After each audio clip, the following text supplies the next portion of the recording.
Hello all, welcome to బండి let's talk. ఇంతవరకు ఈ ఛానల్ని ఎవరైతే చూస్తూ ఉన్నారో వాళ్ళందరికీ ధన్యవాదాలు. సబ్స్క్రైబ్ చేసుకున్న వాళ్ళందరికీ కూడా కృతజ్ఞతలు. ఇంకా ఎవరైతే ఈ ఛానల్ని చూస్తూ సబ్స్క్రైబ్ చేసుకోకుండా ఉన్నారో వాళ్ళందరూ సబ్స్క్రైబ్ చేసుకుంటారని మనస్ఫూర్తిగా కోరుకుంటున్నాను. ఈరోజు పొలిటికల్ కాంటెంట్ తీసుకోబోతున్నాం.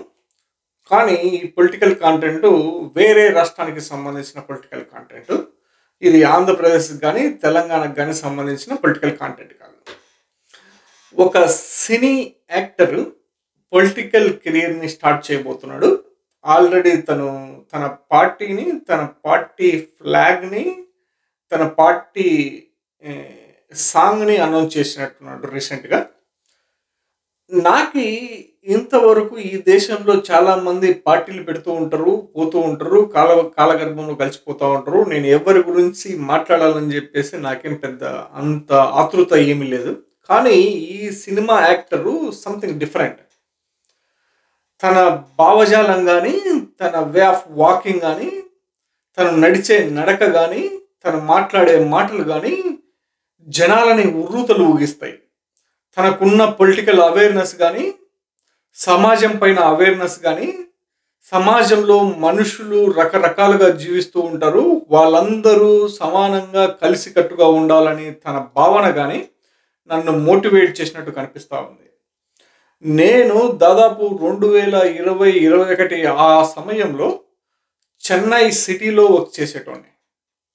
ఆ సమయంలో నాకున్న స్నేహితులు కానీ, నాకున్న పరిచయాల ద్వారా నాకు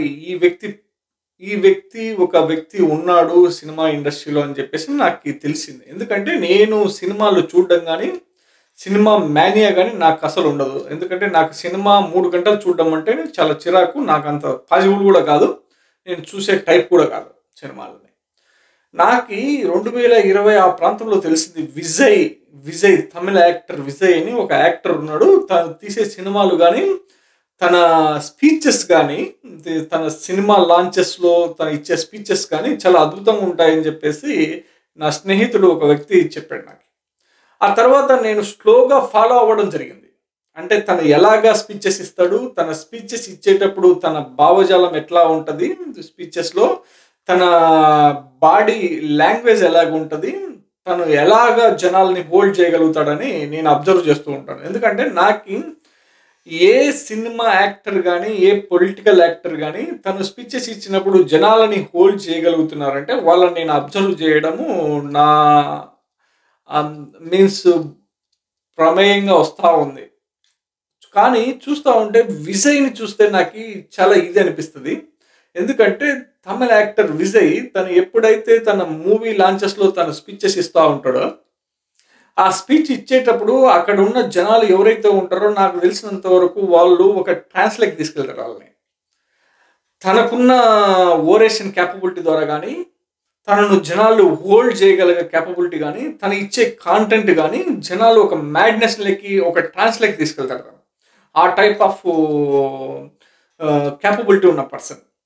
ఇదంతా తను నాకు ఈ సినిమాల ద్వారా ఏమాత్రం కూడా పరిచయమైనటువంటి వ్యక్తి కాదు. తన స్పీచెస్ తను పబ్లిక్ని ఎలా హోల్డ్ చేయగలుగుతాడు, పబ్లిక్ని ఎలా మేనేజ్ చేయగలుగుతాడు అన్న దాని మీదనే నాకు తన మీద ఇంట్రెస్ట్ పెరిగింది. ఆ తర్వాత తనని చూడడం క్రమంగా జరుగుతూ వస్తూ ఉంది. కానీ ఈ మధ్యకాలంలో తను ఎప్పుడైతే పొలిటికల్ ఎంట్రీ చేస్తున్నాడని కొన్ని ఊహాగానాలు వస్తున్నాయి చాలా రోజుల నుంచి. కానీ ఈ మధ్య 2024 ఫిబ్రవరిలో తను పొలిటికల్ ఎంట్రీ స్టార్ట్ చేసినట్టున్నాడు. చూస్తూ ఉంటే తను పొలిటికల్ పార్టీ 2024 ఫిబ్రవరి 12వ తారీఖు తన పొలిటికల్ పార్టీ అనౌన్స్ చేసినట్టున్నాడు. పార్టీ పేరు వచ్చేసి తమిళగ వెట్రి కజిగం. తమిళగ వెట్రి కజిగం అంటే తమిళనాడు విక్టరీ ఫౌండేషన్ అని మీనింగ్. ఇంగ్లీష్ మీనింగ్ వచ్చేసి తమిళనాడు విక్టరీ ఫౌండేషన్. అంటే మీరు ఈ పేరులోనే చూస్తూ ఉంటే తెలుస్తూ ఉంది, ఈజ్ ఫోకసింగ్ ఆన్, తను మొత్తం ఫోకస్ అంతా తమిళనాడు తమిళ ప్రజానికానికి సంబంధించిన పార్టీగా తెలుస్తూ ఉంది. తను ఏమాత్రం కూడా నేషనల్ పాలిటిక్స్ కానీ, సమదర్ స్టేట్ పాలిటిక్స్ కానీ చేసే అవకాశం ఉన్నట్టు కనిపించట్లేదు. ఎందుకంటే తన పార్టీనే క్లియర్గా తమిళనాడు విక్టరీ ఫౌండేషన్ కాబట్టి తను తమిళనాడు వరకు రెస్ట్రిక్ట్ అయినట్టు తెలుస్తూ ఉంది. తరువాత తను ఈ మధ్య కాలంలో తన ఫ్లాగ్‌ని అనౌన్స్ చేశాడు. తన ఫ్లాగ్ ఏంటంటే, తన ఫ్లాగ్ వచ్చేసి ఈ ఫ్లాగ్‌లో పైనొచ్చేసి రెడ్ కలరు, కిందొచ్చేసి ఎరుపు రంగు, పైనొచ్చేసి ఎరుపు రంగు, మధ్యలో వచ్చేసి పసుపు పచ్చ రంగు ఉంటది. ఇది ఎరుపు రంగు అన్నది అందరికీ తెలిసినదే. ఎరుపు వచ్చేసి కార్మికులకు, కర్షకులకు సంబంధించిన రంగు కాబట్టి ఎరుపు రంగు తను పెట్టినట్టు చెప్తా ఉన్నారు. పసుపు రంగు వచ్చేసి విజయానికి చిహ్నంగా చెప్తా ఉన్నారు జనాలు. ఆ తరువాత ఈ పసుపు కలర్ రంగులో మధ్యలో ఒక వాగై ఫ్లవర్ పెట్టినట్టు తెలుస్తా ఉంది. ఈ వాగై ఫ్లవర్ అన్నది తమిళనాడు హిస్టరీలో గానీ, తమిళనాడు పీపుల్స్‌లో గానీ భాగంగా వస్తా ఉంది చరిత్ర కొద్దీ.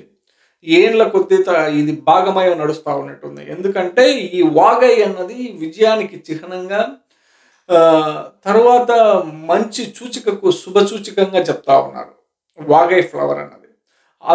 అందుకని ఒక రీజను. ఇంకొక రీజన్ వచ్చేసి విజయ్ అనే పేరుతో ఈ వాగై అన్నది అసోసియేట్ అయి నడుస్తూ ఉన్నట్టు తెలుస్తూ ఉన్నది. కాబట్టి వాళ్ళు వాగై ఫ్లవర్ను పెట్టినట్టు తెలుస్తూ ఉంది.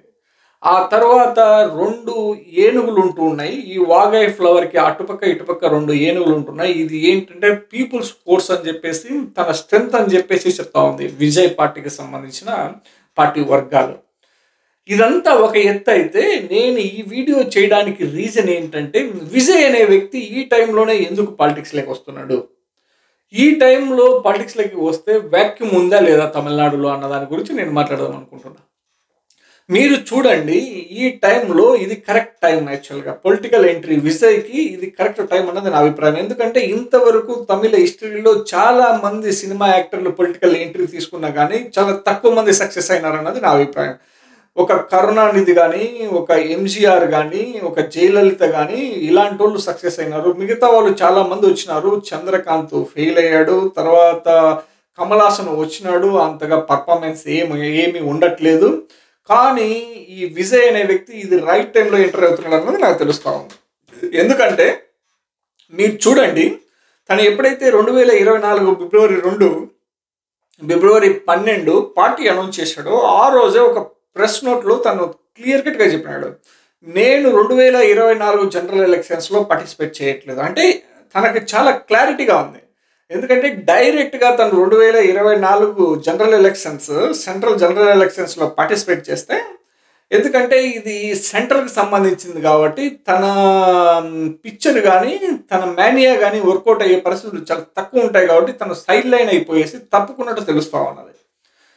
దానిలో భాగంగానే తను ఎప్పుడైతే నేను ఈ ఎలక్షన్స్లో పార్టిసిపేట్ చేయట్లేదు, నాకు పార్టీని నిర్మించడానికి టైం పడుతుంది, కొంతకాలమైన టైం పడుతుంది, ఇమ్మీడియట్గా పాలిటిక్స్లోకి కాంటెస్ట్లోకి ఎంటర్ అయితే ఇబ్బందికరమైన వాతావరణం ఏర్పడుతుంది అన్నది తనకు అర్థమైనట్టుంది. కాబట్టి తను సింపుల్గా స్కిప్ చేసినట్టు కనపడతా ఉంది. తనకి ఒక క్లారిటీ ఉంది, ఒక 2-3 ఏళ్ళు టైం పడుతుంది అన్నది. 2026 తమిళనాడు జనరల్ ఎలక్షన్స్ ఉన్నాయి కాబట్టి 2026 జనరల్ ఎలక్షన్స్కి తను రెడీ అవుతున్నాడు అన్నది క్లియర్ కట్గా ఇండికేషన్స్ ఇస్తూ ఉన్నట్టున్నాడు. ఎందుకంటే ఈ సంవత్సరం సెప్టెంబర్ అంటే నెక్స్ట్ మంత్ నుంచి తను ఫుల్ ఫ్లెడ్జ్డ్ పొలిటీషియన్గా మారబోతున్నాడు అని చెప్పేసి తను ఇండికేషన్స్ ఇస్తున్నాడు. తన పార్టీ వర్గాలు కూడా ఇండికేషన్ ఇస్తున్నాయి. మీరు చూడండి ఎందుకు వాక్యూమ్ ఉందంటే, 2024 సెంట్రల్ జనరల్ ఎలక్షన్స్లో జరిగినప్పుడు డిఎంకే కాంగ్రెస్ ఒక సైడ్ పోటీ చేస్తే మేజర్ పార్టీస్, ఇంకొక సైడ్ వచ్చేసి బీజేపీ ఒక సైడు, ఏఐఏడిఎంకే ఆల్ ఇండియా అన్నా డిఎంకే పార్టీ ఒక సైడ్ పోటీ చేశాయి. ఏదైతే దాదాపు లాస్ట్ 5-6 ఏళ్ళ నుంచి ఏదైతే వాక్యూమ్ ఏర్పడిందో, ఏఐడిఎంకేలో వాక్యూమ్ ఏర్పడిందో, ఎప్పుడైతే జయలలిత మరణించిన తర్వాత ఏఐడిఎంకేలో ఒక పవర్ఫుల్ పొలిటికల్ లీడర్ ఎదగడం కానీ జరగలేకపోయింది. దానికి కారణం కూడా బీజేపీ పార్టీనే. బీజేపీ పార్టీ కంప్లీట్గా ఏఐడిఎంకే మీద వాళ్ళు పల్లి బఠానాలు అమ్ముకోవాలని చూస్తున్నారు. ఏఐడిఎంకేని కంప్లీట్గా మట్టుబెట్టి ఆ ప్లాట్ఫామ్ మీద బీజేపీ ఎదగాలని ప్రయత్నం చేస్తూ వస్తూ ఉంది తమిళనాడులో. అదే జరిగింది యాక్చువల్గా జనరల్ ఎలక్షన్స్, తమిళనాడు స్టేట్ ఎలక్షన్స్లో కూడా అదే జరిగింది. తర్వాత సెంట్రల్ జనరల్ ఎలక్షన్స్ 2024 కూడా అదే జరిగింది. ఏఐడిఎంకే పోటీ చేసింది కానీ బీజేపీ కూడా పోటీ చేసింది. బీజేపీ పోటీ చేసి ఓట్లు వచ్చేసి గణనీయంగా పెంచుకుంది. 18% ఓట్ల శాతానికి ఎగబాకిందంటే మీరు ఊహించుకోండి ఏ స్థాయిలో ఓట్ పర్సెంటేజ్ పెరిగిందన్న తమిళనాడులో. 18% బీజేపీకి పోలైంది. కానీ సీట్లు మాత్రం 0 వచ్చినాయి. అంటే మీకు అర్థమవుతుంది ఏఐడిఎంకే సైడ్ ఉన్న ఓట్ షేర్ అంతా బీజేపీకి షిఫ్ట్ అవుతున్నట్టు కనపడతా ఉంది. డిఎంకే కాంగ్రెస్ ఓట్ షేర్ ఏ మాత్రం కూడా కట్టు కావట్లేదు. ఓన్లీ ఎక్కడైతే వీక్గా ఉందో ఏఐడిఎంకే ఆ ప్లేస్లో బీజేపీ ఎమర్జ్ అవుతుంది.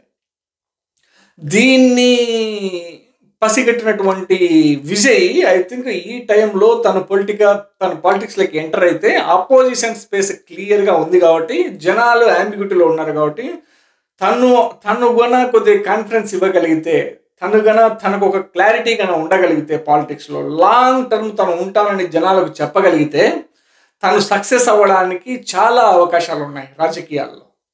మీరు కావాలంటే చూడండి, రాజకీయాల్లో సినిమా ఇండస్ట్రీ నుంచి వచ్చిన రాజకీయ నాయకుల్లో ఎవరైతే లాంగ్ రన్ పాలిటిక్స్లో ఉంటారో వాళ్ళు మాత్రమే సక్సెస్ అవ్వడానికి ఎక్కువ అవకాశాలు ఉన్నాయి. మీరు చూడండి, కరుణానిధి తన పాలిటిక్స్లోకి ఎంటర్ అయినప్పుడు కానీ, ఎంజీఆర్ తన పాలిటిక్స్లోకి ఎంటర్ అయినప్పుడు కానీ, తర్వాత వాళ్ళు లాంగ్ రన్లో పాలిటిక్స్ చేయడానికి వాళ్ళకున్న పొలిటికల్ అవేర్నెస్ మాత్రమే రీజన్. విజయ్కి కూడా అలాంటి పొలిటికల్ అవేర్నెస్ ఉందన్నది నా అభిప్రాయము. తన స్పీచెస్ వల్ల కానీ, తన ఓరేషన్ వల్ల కానీ జనాలను ఆకట్టుకోగలడు. తన లాంగ్వేజ్ కానీ, తన బాడీ లాంగ్వేజ్ కానీ, తను జనాలను ఉర్రూతలూగించడం కానీ, మాస్ని మొబిలైజ్ చేయడం కానీ తనకు ఈజీగా పాసిబుల్ అవుతుంది.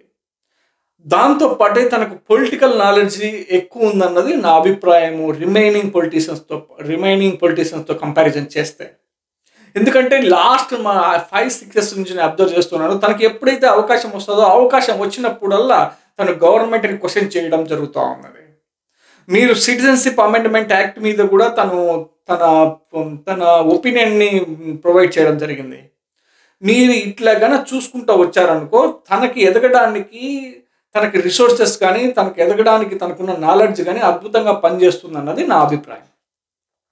ఇంకా చూస్తూ ఉంటే 2026 జనరల్ ఎలక్షన్స్లో నాకు తెలిసినంత వరకు ఇప్పుడు ఆల్రెడీ రూలింగ్లో ఉన్న డిఎంకే మీద యాంటీ ఇన్కంబెన్సీ ఆబ్వియస్గా ఉంటుంది కాబట్టి తమిళ ప్రజలు ఎప్పుడు కూడా most of the times repeat చేయరు గవర్నమెంట్ని. ఆబ్వియస్గా వేరే వ్యక్తికి అవకాశం ఇస్తారు, వేరే వ్యక్తికి అవకాశం కట్టబెడతారు. ఈ సంప్రదాయం చాలా మంచిది సమాజం డెవలప్ అవ్వడానికి.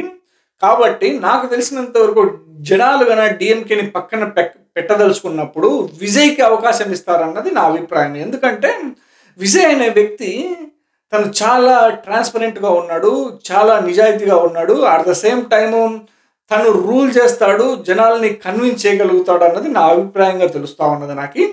ఇంకా చూడాలి జనరల్ ఎలక్షన్స్ 2026 ముందు హీట్ ఎలా ఉంటుంది తమిళనాడు ప్రాంతంలో, జనాలు ఎటువైపు మొబిలైజ్ అవుతారు. ఎందుకంటే తను కన్నా పాలిటిక్స్లోకి ఎంటర్ అయితే బీజేపీని కంప్లీట్గా సమూలంగా నాశనం చేసే పరిస్థితులు అయితే కనపడతా ఉన్నాయి క్లియర్గా. ఎందుకంటే తమిళ జనాలు ఎప్పుడు కూడా వాళ్ళ ఉనికిని కోల్పోవడానికి రెడీగా లేరు. వాళ్ళు ఎప్పుడు కూడా తమిళ ప్రాంతానికి సంబంధించిన లీడర్ని మాత్రమే ఎలివేట్ చేస్తారు, కానీ వేరే ప్రాంతానికి సంబంధించిన లీడర్ కానీ, వేరే ప్రాంతానికి సంబంధించిన పొలిటికల్ పార్టీని కానీ ఎలివేట్ చేసే పరిస్థితులే ఉండవు. వేరే ప్రాంతాలకు సంబంధించినట్టు తెలుగు సమాజంలో అయితే ఎవరినైనా ఎలివేట్ చేయగలుగుతారు, మలయాళ సమాజంలో అయినా అలో చేయరు, తమిళ సమాజంలో అయితే అస్సలు అలో చేసే పరిస్థితి ఉండదు. అక్కడ వాళ్ళ లీడర్ని మాత్రమే వాళ్ళు ఎలివేట్ చేయడానికి అవకాశం ఉంది. కాబట్టి నాకు తెలిసినంత వరకు విజయ్కి మంచి అవకాశాలు ఉన్నాయి. తను ఎఫర్ట్ పెట్టి తను 24/7 పబ్లిక్లో ఉండి ఈ సినిమాలను పక్కన పెట్టి తను రాజకీయాల్లో నిమగ్నం అయితే తనకి విజయ అవకాశాలు పుష్కలంగా ఉన్నాయన్నది నా అభిప్రాయం. ఇంకా తర్వాత చూద్దాము ఏం జరుగుతుందన్నది, రియల్గా ఏం జరుగుతుందన్నది చూద్దాము. ఇది నా అభిప్రాయం మాత్రమే. 2026 జనరల్ ఎలక్షన్స్లో మాట్లాడదాం ఏంది పరిస్థితి, విజయ్ ప్రభంజనం ఎలాగ ఉండబోతుంది, విజయ్ ఎలాగ జనాలతో మమేకం అవబోతున్నాడు, ఎలాంటి ప్రభంజనం సృష్టించబోతున్నాడు తమిళనాడు రాజకీయాల్లో మనం వేచి చూడాల్సి ఉంది. ఇంతవరకు వచ్చిన రాజకీయ నాయకులు ఎవ్వరు కూడా ఇలాగ ప్రభంజనం క్రియేట్ చేసి ఉండబోరు. అలాంటి ప్రభంజనం జరగబోతోంది తమిళనాడు పాలిటిక్స్లో, మనం వేచి చూడాల్సి ఉంది. Thanks for watching so far. Have a nice day. Will meet in next video.